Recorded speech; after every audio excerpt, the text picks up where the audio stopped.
I can tell you that I hope my voice is a little bit less like a foghorn tomorrow morning, that I don't have to wear ankle jawlers.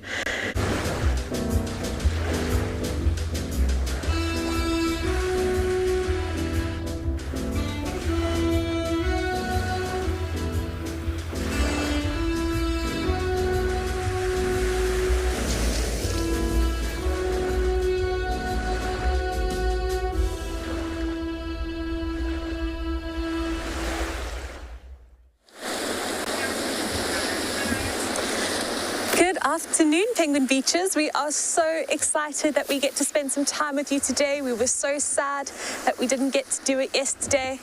Welcome down to Stony Point. Welcome down to Jacuzzi. I am here with you today. My name is Jax. I'm going to be your naturalist down here.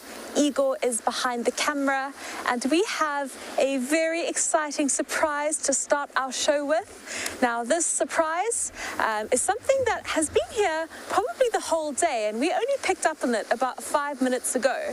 So we actually started our show with this very frame, and then I'm guessing none of you actually picked up what we were looking at, but we have a Cape fur seal that has joined in on the fun. The seal is on land, which we don't have all that often, and it is a live show, so please do send us your comments and questions using the hashtag WildEarth on Twitter, or you can submit your questions and comments on our channels page. Kids, email us at kidsquestions@wildearth.tv. So it is a beautiful post-frontal day here. It's still just a bit windy.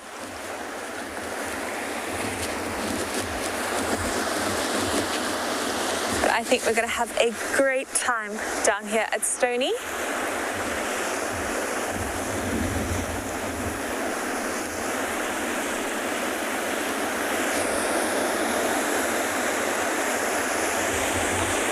The sun is shining, the wind is blowing just a touch, and we're going to go have a look at the weather report quickly.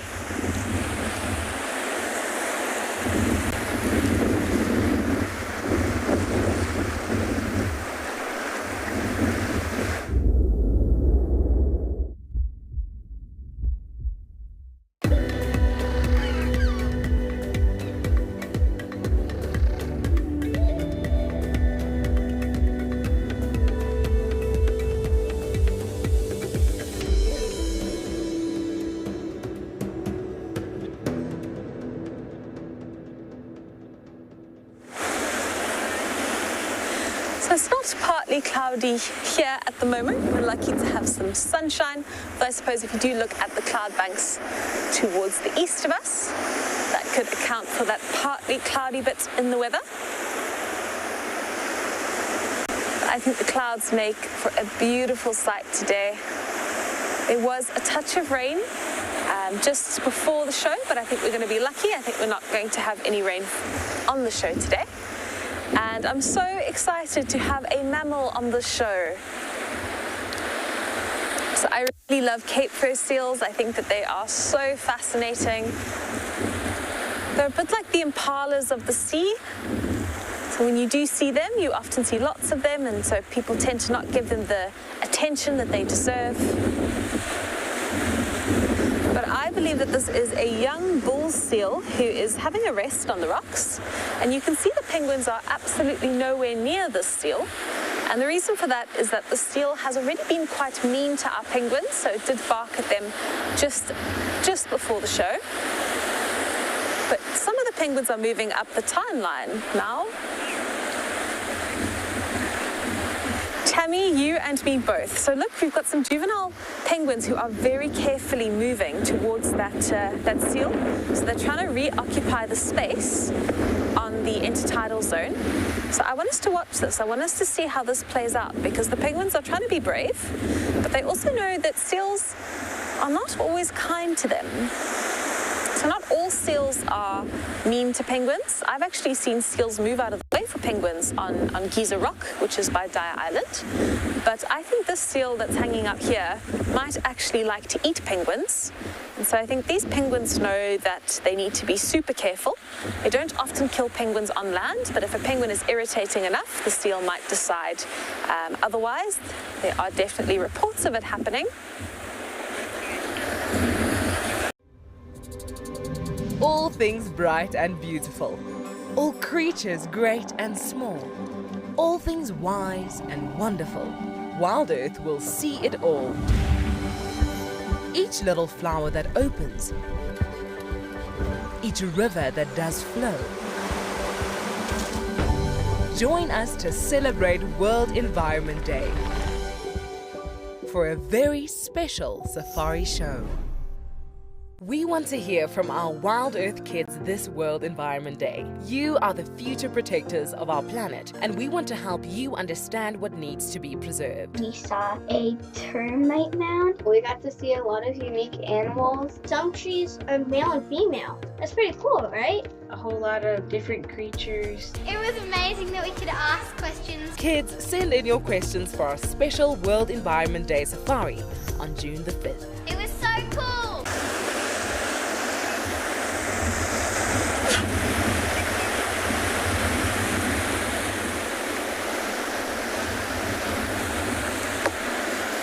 So the penguins have moved just a little bit further up the shoreline, and they're very aware that that seal is there and that that seal is sleeping. But you can see they are pushing their boundaries. They're going further and further still. And it's very strange for them to have a seal in this area. So you can see they're all investigating this new neighbor.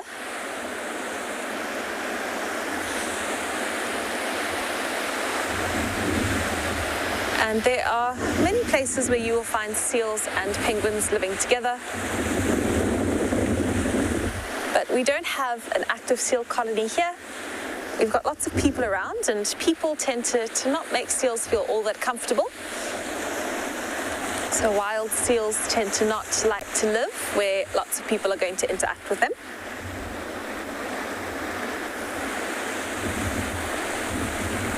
I think we'll have a close look at this seal. And, oh, his head's up. So he's just moved his head. Have a look through my binoculars and see.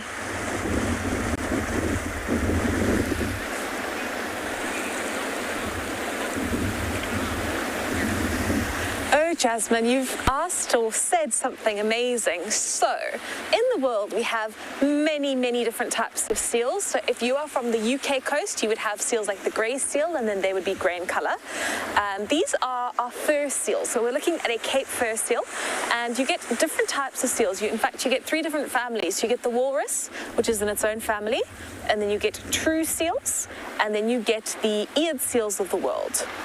A lot of your true seals might have that more greyish coloration, although it's not true for all of them. But in your fur seal family, this is a very typical looking fur seal. So the Cape fur seal is also known as the brown fur seal. It's kind of brown all over. Sometimes they have a little bit of sort of a lightest patch around the mane. But this is the only seal species that lives along the South African coastline. So they are not true seals, they fall into the eared seal family. And you do get some fur seals that have more white on them. So up the coast of KZN, there's currently a sub-Antarctic fur seal who's resting on a beach. Oh, look, he's having a stretch. And this seal is just enjoying the sun. And you can see the penguins have realized the seal has woken up.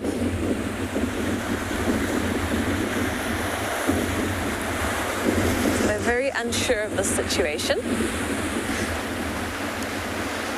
So you get some seals that are grey in colour, like the grey seals that you would get off the coast of the UK. You get seals that are very dark in colour. Our Cape fur seals are a brownish colour, leopard seals are sort of greyish in colour, elephant seals are sort of greyish-brown in colour.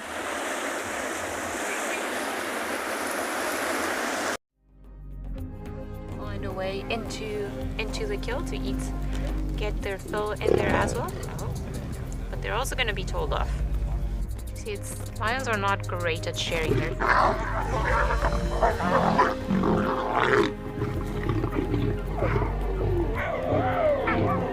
Okay, guys. Let me just taking frustration out on the other lion, but you see, it was interesting.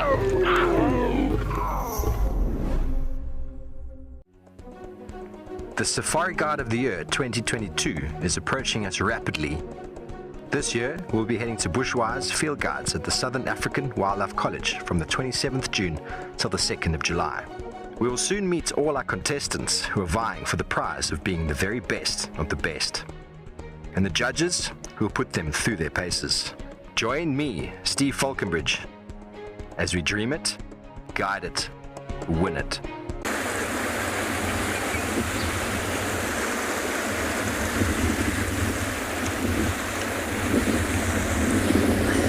So we're just looking at a sleepy seal, but there is a penguin who is trying so hard to get up the seashore. He's having a bit of a struggle. It's not been a kind Wednesday to this little penguin so far. But he's trying to shake it off and will hopefully get to where he needs to be. And that seal will go back to every now and then. I think the seal is just going to have a really nice sleep and enjoy the sun.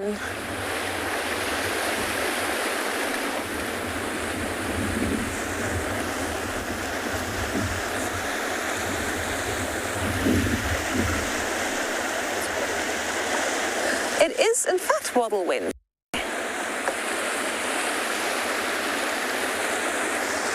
So we do have a couple of penguins who are waddling up and down. I think the colony is a bit quiet today, but maybe the action will pick up a little bit later on. I think everybody is a little bit on edge with the seal around. I think it's an unexpected thing for them. For us, it's very cool to see.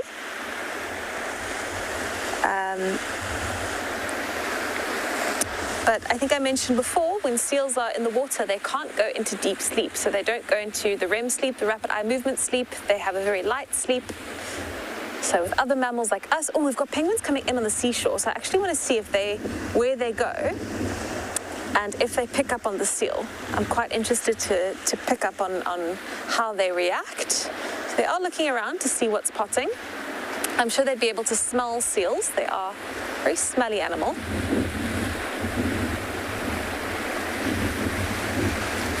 I'm very curious to see how they might react.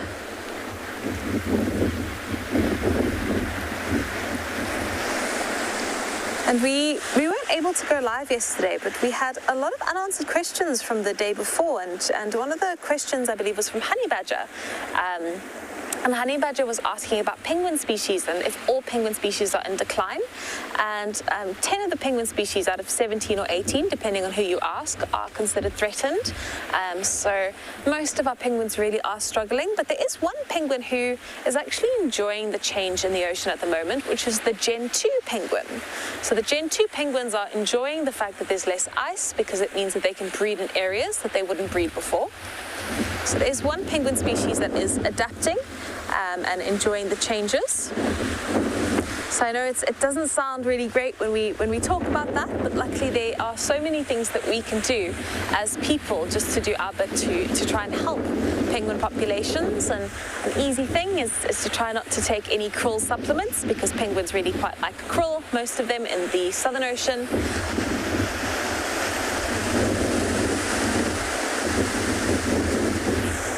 Those penguins got taken on a serious slide, but I think that they really did handle that super well. They didn't seem to be at all frazzled by that wave taking them off the rocks, and it's in fact put them in a much better spot. It's taken them away from the seal.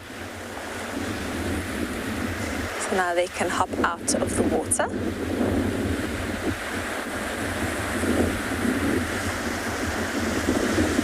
And on our last show, right at the end of the show, we also had a grub about. And I had no idea where I would start to even look to find out what grub this was. And I sent it over to Cedric, who knew immediately what it was.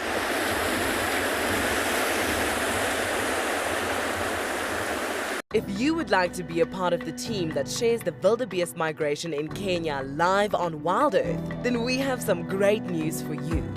There are a few places left to join our expeditions in August and September this year. You'll be staying in an exclusive tented camp with ensuite bedrooms nestled in the riverine woodlands of the Talek River. Head over to our website to book your bucket list experience today. WildEarth Expeditions. Travel with purpose. This morning we were driving and suddenly we heard a lot of commotion. I think the wild dogs might have caught an impala then, or the leopard might have caught the impala, and as it was dragging it, the wild dog saw it, started chasing the leopard up into the tree, and then the hyenas came to steal it.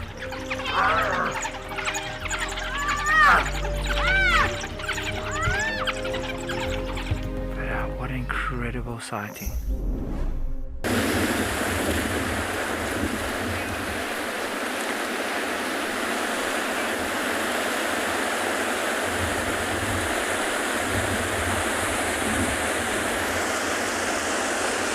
These penguins are slowly moving up towards the seal. I think the seal's in a deep sleep at the moment. So you can see they are trying to take back their territory.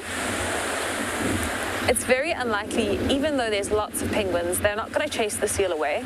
The seal is a definite dominant structure in the ocean, and seals are above penguins.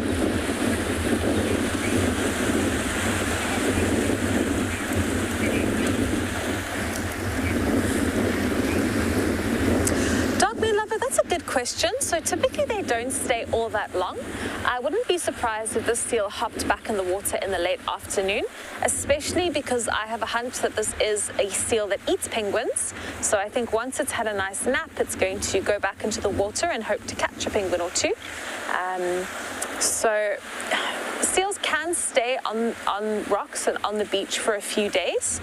It really depends on the seal. It depends how much rest they need. It depends on if they're fed. And then with certain seals, like the elephant seal, it would also depend on whether or not they're molting in terms of how much time they're spending in a particular space. But I wouldn't say that this seal would necessarily be here tomorrow. I'm not here tomorrow. Eagle, but they can certainly have a look and keep you updated. I would say that's unlikely. I think that the seal is going to kick off later today. And if ever you do see seals along the coast, and I think that this is really the consensus worldwide, the best thing you can do is to leave the seal alone, because often if seals on the beach, they are just resting. In your whatever country you live in, if you live by the sea, they often have stranding networks, they often have signboards, and they let you know who to call if you are worried about a seal. But I do know that around the world, I do follow, particularly in the UK, quite a few seal pages, and they're always asking people to please give seals space, to not approach them. Cape Fur seals are not that shy, but things like the grey seals off the coast of the UK are particularly shy, actually. So they prefer not to have people going up to them.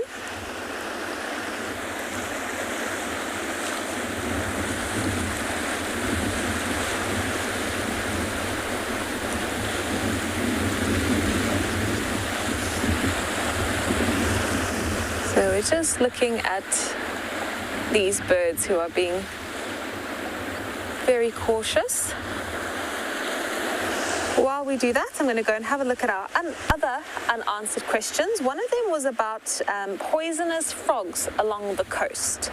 So I tried to have a look at this, and I tried to have a look in different angles.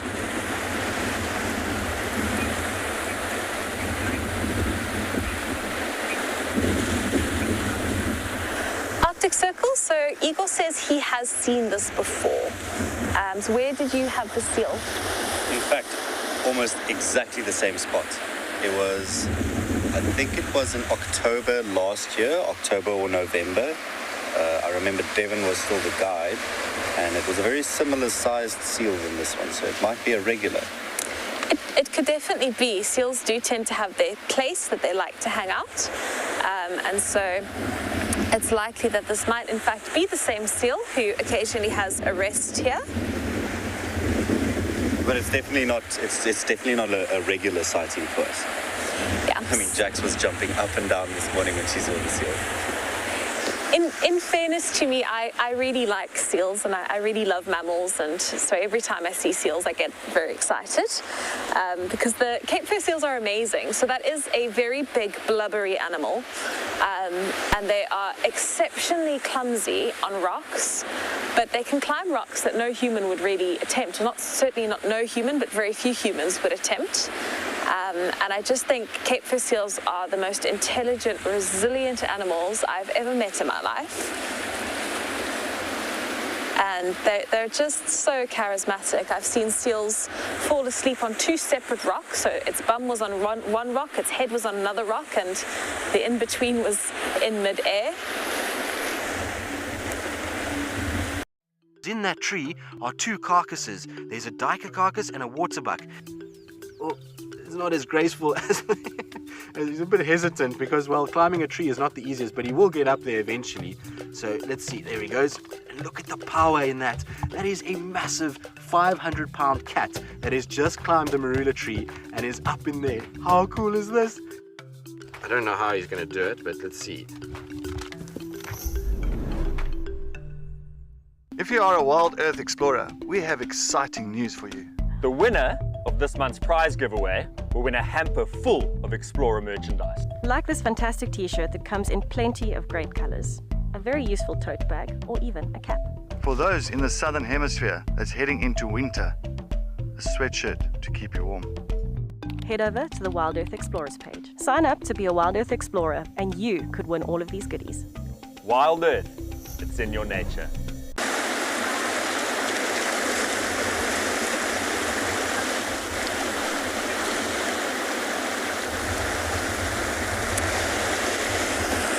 So one of the more poisonous of frogs and toads that we might find in this area would be the Cape sand toad. So that would be one of the sort of animals that you might not want to interact with here.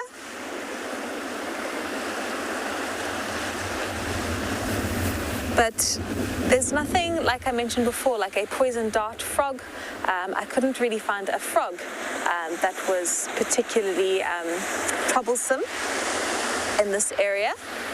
But that's a very good question, and it is good to know if you've got dogs and just in general if you are out in nature a lot, what is not to be touched and not to be eaten. So thank you very much for that question.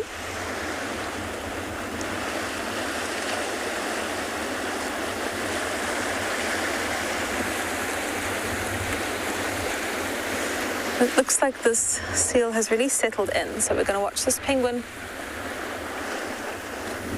have a wander up the rock.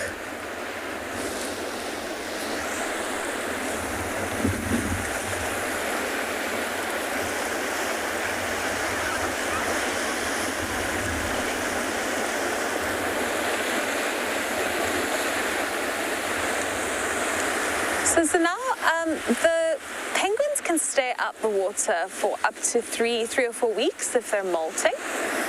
The seals can also spend a fair amount of time on land. I nearly call them chicks.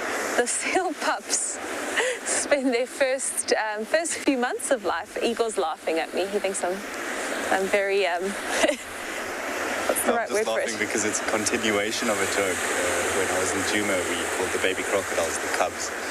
Okay. It's becoming quite a theme. It's, yeah, the collective noun for baby animals can sound, or not collective noun, but what's the right term? The diminutive form for baby animals can be a struggle at times. But the seal pups, because they are pups, will stay on land for the first 3 months of life before they start to get into the water. And seals might spend a week or so on land if they're molting, or if they're full, they don't have to go out and fish. The bull seals, so what they do in December, the bull seals will spend a good month or so on land because they'll come in and they will establish a harem. So in the bush you've got the impalas that have harems, and in the ocean our seals have a harem. And so they will have their harem of females, and they're going to try and mate with as many as they can. And as soon as they leave their harem, then another male will take it over. So a good month would actually be how long a seal might be able to stay on land. Most oceanic animals, so I'm talking seals, I'm talking whales, I'm talking sharks, they can go a very long time without eating. So sharks can go a few months without eating, whales can go 6 months without eating, seals can also go quite a long time because they're very fatty animals, particularly your marine mammals, so they will live off of their fat reserves, and their body condition can vary greatly. Whales can lose 20, 30 tons in a season, and they would still survive, and it still wouldn't be considered unhealthy. So sea animals, their bodies are adapted to living in feast and then also living in famine. So what would determine how long they would stay on land is how long can they survive without going out to fish. So I hope that's answered your question there. So do seals' style of mating affect their sexual dimorphism in any way?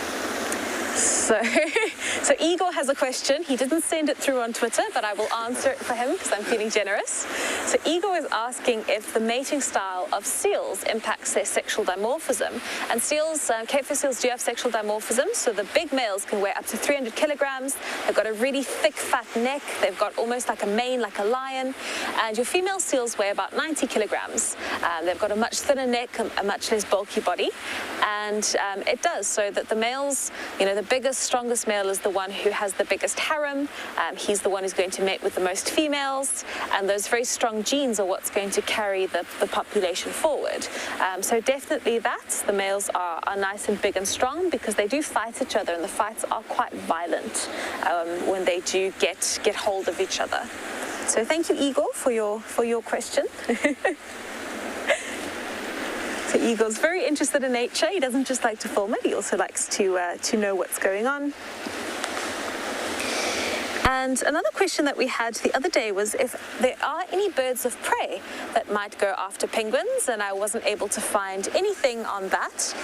So it does seem that only the kelp gulls are a problem in that sense.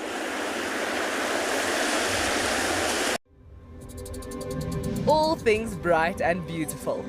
All creatures great and small. All things wise and wonderful. WildEarth will see it all. Each little flower that opens. Each river that does flow. Join us to celebrate World Environment Day for a very special safari show. The Safari Guide of the Year 2022 is approaching us rapidly.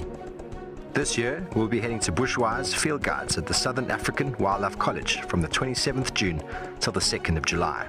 We will soon meet all our contestants who are vying for the prize of being the very best of the best, and the judges who will put them through their paces.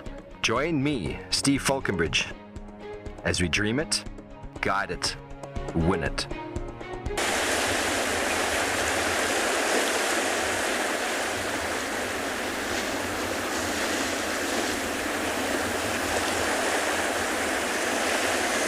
These boys have really been giving me quite a hard time.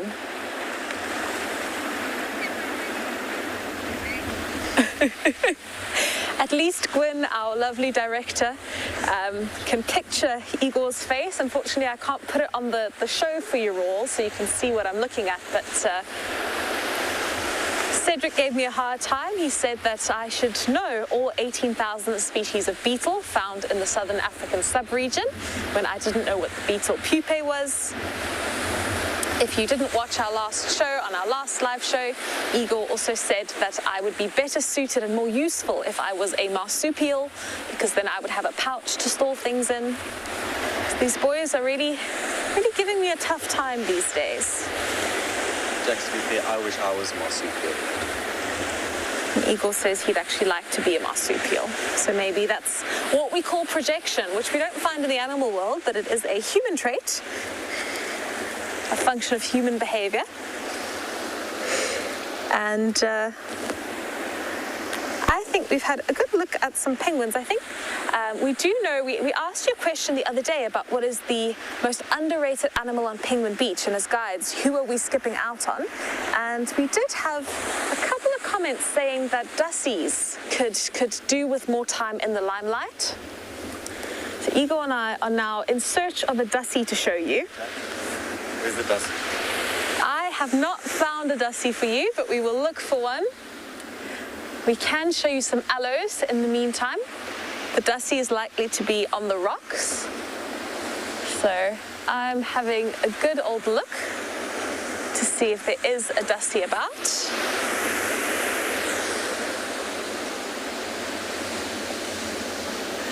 You can see the aloes here flower in winter, so it's also a good place to come and look for sugar birds. We'll keep our eyes peeled. The colony is nice and quiet today, so with any luck we might be able to see some different life. I think, as we mentioned, dussies, there are not a single morsel around.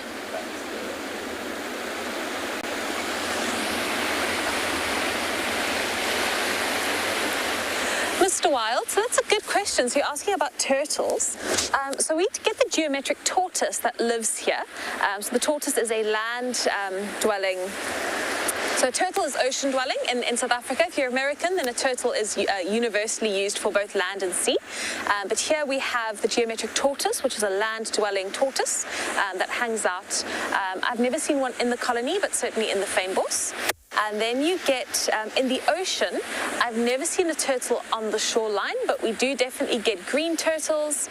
The other day, what was actually really nice is I got to drive home some loggerhead turtles down to the Two Oceans Aquarium, because we have a stranding network here, and if the turtles wash up, Penguin Beach, us working on Penguin Beach actually kind of allows us to drive them back, because sometimes Igor and I go back to Cape Town, and so we can give the turtles a free lift.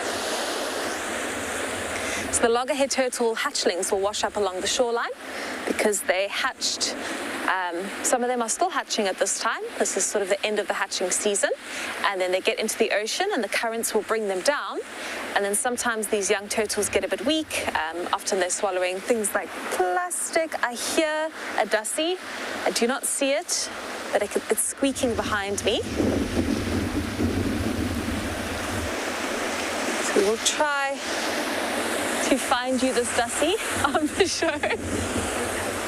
It's squeaking behind me. I just don't see it yet. So I'm having a look. As soon as we do spot that dussie, we are going to show it to you. So I can hear it. I think they're just in between the rocks at the moment. But let's go watch the penguins for now, because I do think that as soon as you're really looking hard for something, you're not going to find it. With any luck, we might be able to see one right at the end of the show. That's often how animals work.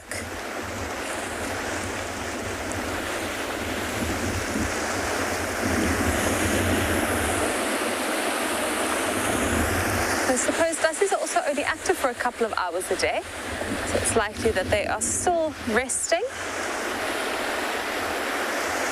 We'll spend some time with the penguins who are in the water, enjoying really cool water down here.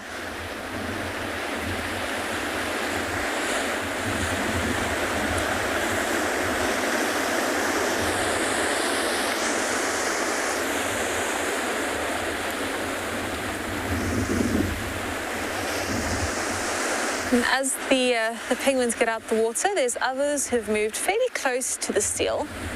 So the seal's been asleep for quite some time now, and I think the penguins feel comfortable. I'd say that they might be a couple of meters away.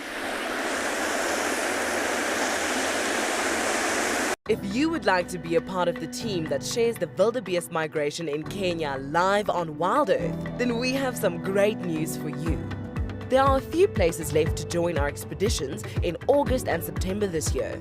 You'll be staying in an exclusive tented camp with ensuite bedrooms nestled in the riverine woodlands of the Talek River. Head over to our website to book your bucket list experience today. WildEarth Expeditions. Travel with purpose.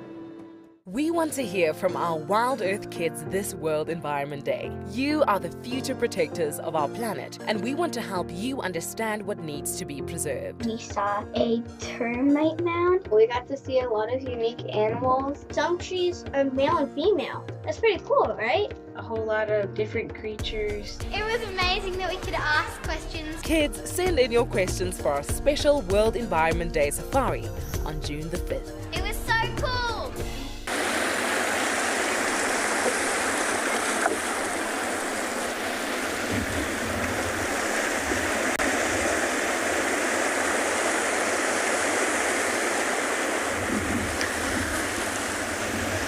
There, you can just see the whiskers of the seal, and you can see how well camouflaged they are on the rocks. It's very easy to miss a seal. And sometimes you do give them a fright by mistake if you're walking over rocks and they don't realize you're there. And if we had to give the seal a fright, it would go straight into the water. And they feel a lot more competent in the water, so they will dash for it if anything feels threatening to them. But I want us to go and have a look at the water and actually have a look at the kelp forest quickly, because we also had questions the other day about kelp forests and oxygen production. And I went and had a nice read about that, and it was super interesting what I found. I haven't gone as far down the burrowing petrel hole as I would like to, but phytoplankton, so the little plant planktons, are responsible for most of the oxygen in the world. But kelp is also an algae that photosynthesizes, so they do produce oxygen. And a lot of the oxygen, if they're producing very little oxygen, they produce what we call dissolved oxygen. So you can't really see it in the water, but we know it's there because that's how fish get their air. But very cool, sometimes if they're photosynthesizing really nicely, there's these little bubbles that form and actually come off the kelp and off the algae in the ocean. And scientists have found a way to listen in on that. So they literally listen to the algae photosynthesize, which I just think is absolutely mad and incredible that you can actually hear it happening. And so they actually underestimate how much oxygen is in the ocean, because most of the time when they're measuring oxygen in the ocean, they measure dissolved oxygen, the oxygen that we can't really see. And I was reading about this with regards to climate change, because the kelp forests need a lot of oxygen in the ocean. It really helps them to live and to grow. But kelp forests are also helpful in fighting global warming in that they can help to sequester some carbon. And it's not something that happens directly where the kelp forest is, but some of that kelp will be taken into the deep ocean, and then the kelp will eventually sink. And to my understanding of carbon sequestering, it's actually taking carbon and taking it from a sort of a gas form and putting it into a solid form, and then sinking it and actually trapping that carbon instead of having it in the atmosphere. So I was having a touch of a read about that this morning, and I thought it was super interesting. But I think next time I'm under the water, I'm actually going to see if I can actively watch the kelp photosynthesize, because I think that would be super, super cool.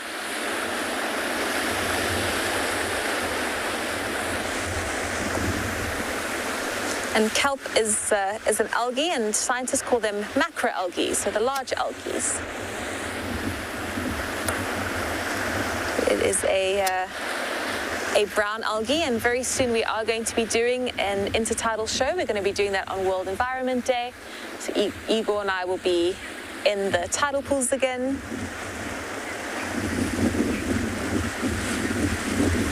So now, penguins can get up to about 30 years old.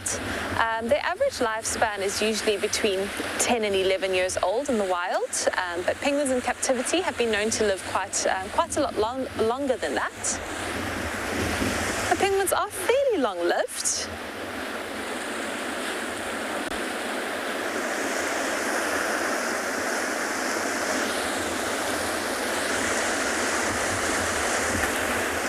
All of these penguins are just having a good sleep on the shore today.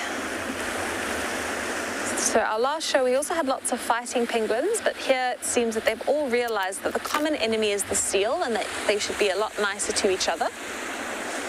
I want to go have a look at that juvenile there. He's coming into his adult colors.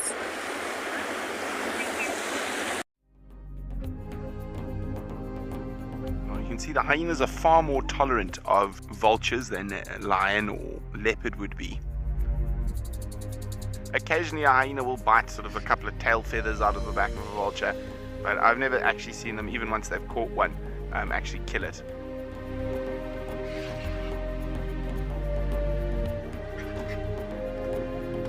Oh, there we go, nearly got him. Hyena and hippo walking side by side, terror etched on the expression of little hippo.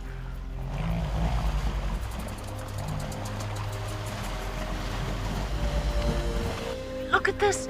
Last mad dash! Hyena running along beside it. Baby hippo, jaws gaping. It's gonna make it. It's gonna make it. It did it. The baby hippo against all odds.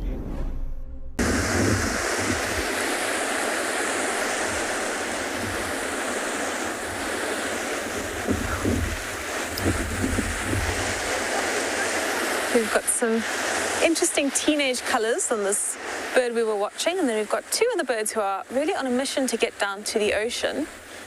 So all three of these penguins are now together. And the seal is still about. We can't see the seal now. I think it's rolled into a bit of a hole. But they all seem to just intuitively avoid the seal. There's not been a single penguin who has bumped into the seal by mistake, so I think that they're very aware of where it is. There it is. It's popped up again. Seal is awake. And these three penguins, if they're going to go out to sea, they'll stand there for a little bit, and then they'll all decide to make the move together. They'll stand on the seashore for some time.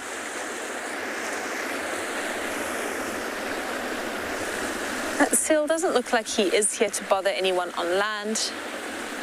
Just wants a nice, safe place to have a rest. Penguin lover, I'd say they do, especially after it's rained, because as soon as it's rained, you'll find a lot of the penguins will come out and they'll sit on the outside of their nests and just enjoy a touch of sun. So I think they don't enjoy the sun on those really hot summer days where they can't get any reprieve from it. But I do think that when it's chilly, a little bit of sunshine is something that most animals really enjoy.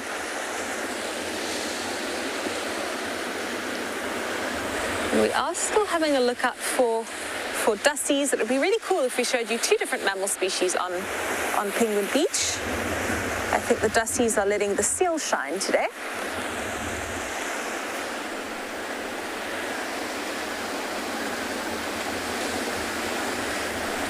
But what we might be able to do is go and have a look at a penguin chick who is behind us. You might just have a quick wander over. We do have Flippy and Frodo below us, but Flippy and Frodo are very sleepy. All we can see is just two grey fluffy bums and one of the parents who is looking at us. But we've got two little penguin chicks who are outside the nest, so they are just lying next to their parent. And it's amazing how so many of these nests are in sync.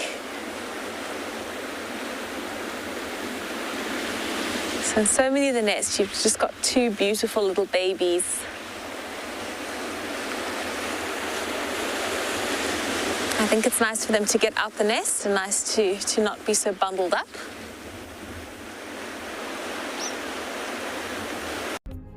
This is amazing, and now she's headed towards the elephants. Yeah, here comes the male behind us. This is the male lion coming over here. The elephants are huddled up to protect the young ones in the middle, and he's going after that girl. And they are the buffalo going after the lion, and the lioness, they're still going after them. Look at that guy charging, hey!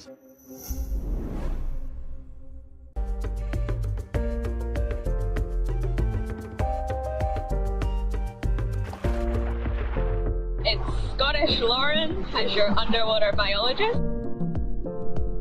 We have a turtle! So this is the knife symbol for a turtle. So today is not any ordinary day, it is World Ocean Day.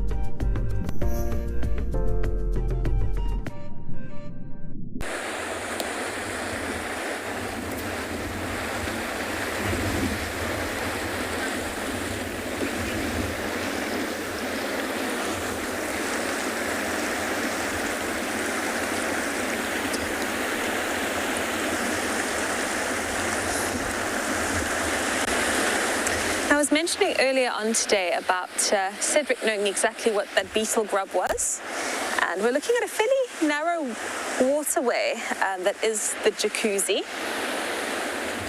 And Cedric said to me that I have a very narrow waterway of a mind, because if it's in the ocean, I'll identify it and I'll really go and have a good look.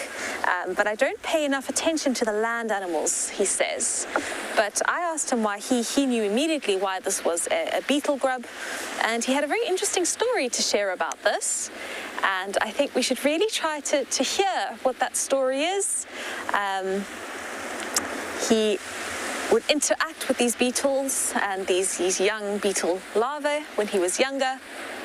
And I think all guides have stories of what we've interacted with when we were younger, little things that made us interested in nature. So I will start it off for the guides, and I'm going to challenge the Juma guides to share it. But I'm going to start off with the sins of my youth as a young nature lover, because I used to eat ants when I was very small. So it didn't last for a very long time, but I think I quite enjoyed the thrill of eating ants, and occasionally you'd get a really spicy ant, quite flavorful. I also, once with my brother, who also works in nature, buttered a couple of leaves. It was a white stinkwood tree, and we buttered the leaves and tried to make a leaf sandwich, which wasn't very flavorful. That wasn't so nice, wouldn't recommend that. I was used to eat. And Igor says that he also used to eat white stinkwood leaves, so that is one of the weirdest things we've ever bonded over. It's very strange. Didn't think that there was another person in the world who'd done that. But I would like to see the sins of our youth from the safari guides, from Craig and from Tess and from Cedric. What did you eat when you were younger that you wouldn't necessarily eat today? And I would love it if you would ask the guides on safari later on.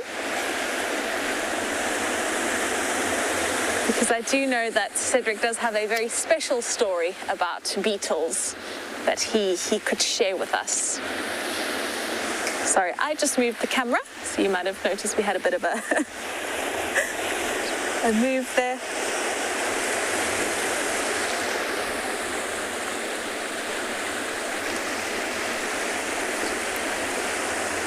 I find it very weird that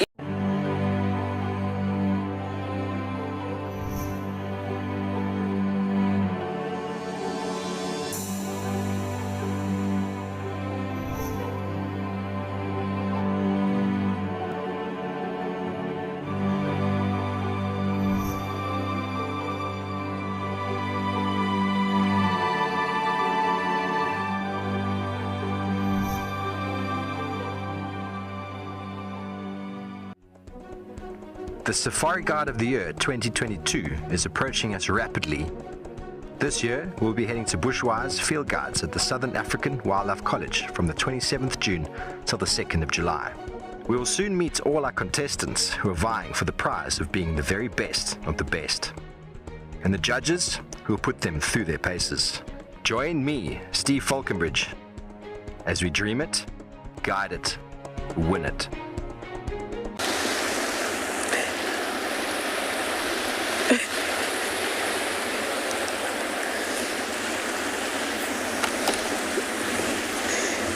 So we've just established that many of the WildEarth team members enjoy a good flying ant, or certainly did when we were younger. So I'm very curious to see what comes out of the bush. I did meet up with an entomologist once, which is a bug scientist, and he said he thinks that's the way forward, is that people should be eating more insects. I think I would stray away from that now. But we've just found a kelp gull in the water, so let's see what the kelp gull is doing. See if he's looking to eat something or if he's just hanging out in the water. It does look like he is looking for something.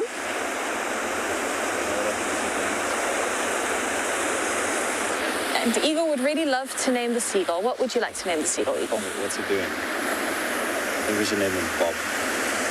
So Eagle wants to name the seagull Bob because it's bobbing about in the water. And that is Eagle's very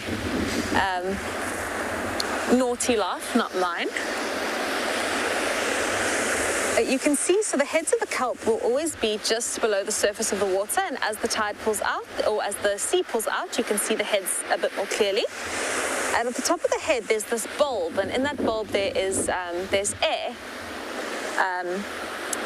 which keeps it at the surface because the kelp wants to be in the sun to photosynthesize.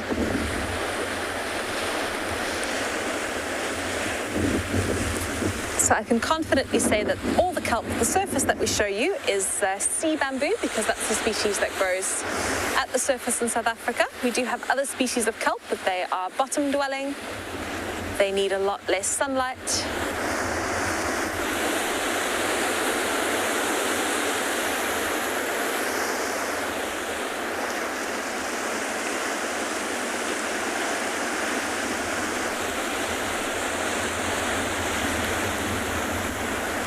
So I think that the seagull isn't looking to eat. I think it's just relaxing.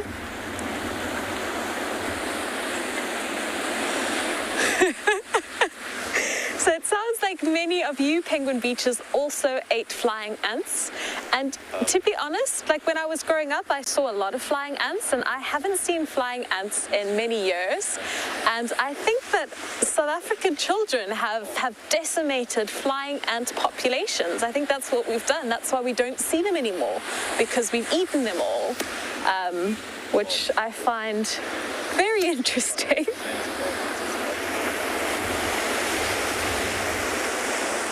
There is nothing quite like knowing that you share a weird similarity with people. There's certain things that we share with people that's very easy. You know, you could like the same music, you could like the same books. But I do find that what really binds people together is the odd things that we share in common, and the things that might often bring up in conversation. But I'm very excited to see what responses we get from our safari guides.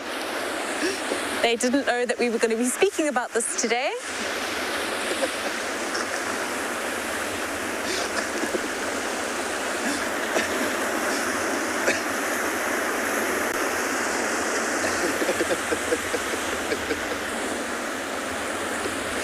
And Igor is just laughing to himself. He's having a very good day today.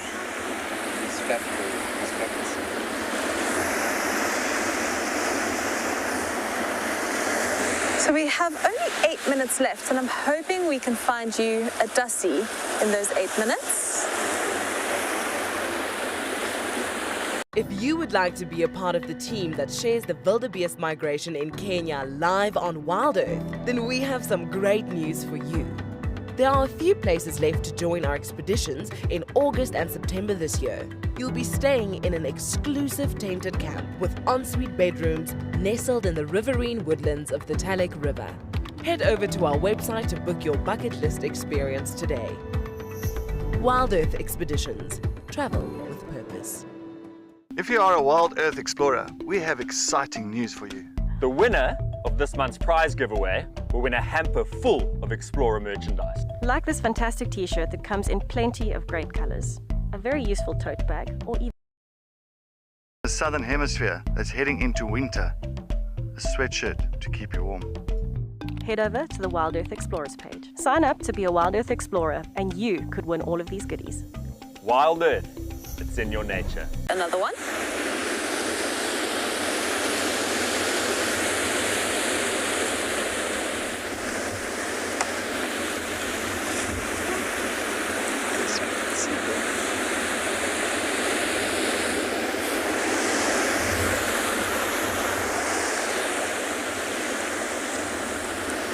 So we're trying to spot a dussie for you, and we're not having a good time because the dussie is hiding behind a rock.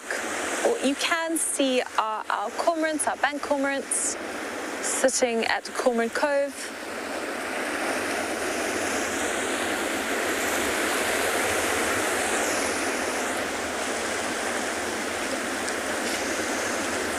So these bank cormorants are still in the midst of their breeding season. And I think we're going to start seeing chicks. I think there are actually some chicks about at the moment.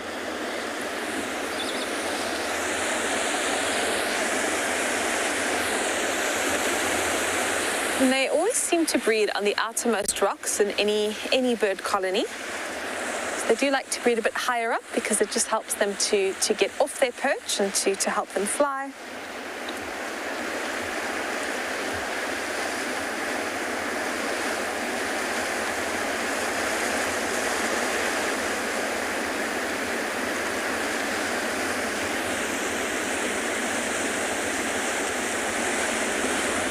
I do like the angle of us shooting towards Cormorant Cove. I think it really shows off the beauty of Betty's Bay with these rock formations that we have. We've just got a white-breasted cormorant who's sitting on the rocks there. You can see very conspicuous compared to our other cormorant species.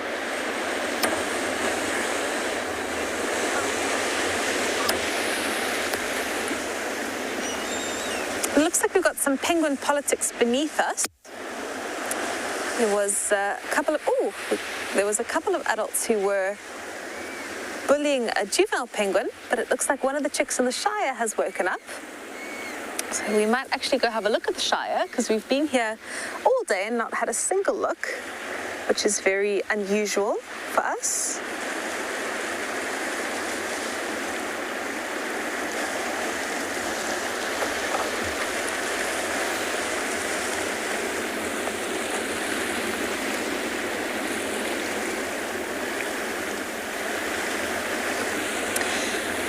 It's not often that this happens, but it sounds like Djuma is also having a lovely sunny day. And the guides don't know it yet, but they're going to be telling you what weird and wonderful things they ate when they were younger. It has to be wild animals or wild creatures. And it sounds like everybody else is not everybody else, but everyone is looking for elephants. I think that's because of Chris. I think Chris is really spearheading that elephant love down at Djuma. Since he's been there, the cats have taken a back seat when it comes to the searches. But they are also going to be looking for cats and hyenas. And apparently there is a surprise midway through the show. And if I have learned anything during my time at WildEarth is that you've got to be a bit nervous every time they say there's a surprise because you never quite know what it might be and if you might be involved in it. I guess we'll have to see what happens.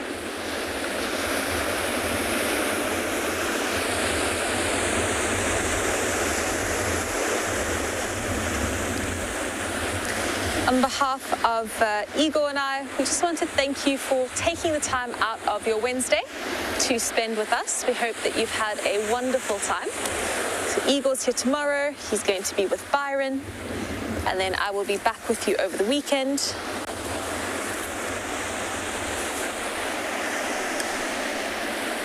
So I do hope that you did get to learn a couple of things today. I think we spoke about a lot today. I don't think we spoke about a lot of penguins. I hope that you enjoyed getting to watch that seal. We'll see if the seal sticks around. But thank you for your support. Thank you for watching. Thank you for your questions. I hope that you have a wonderful rest of your Wednesday, and I will see you again on Friday. Thank you very much, everyone. Let's spend those last couple of moments maybe with the seal or looking at the chicks, whatever Igor decides he'd like to film for us.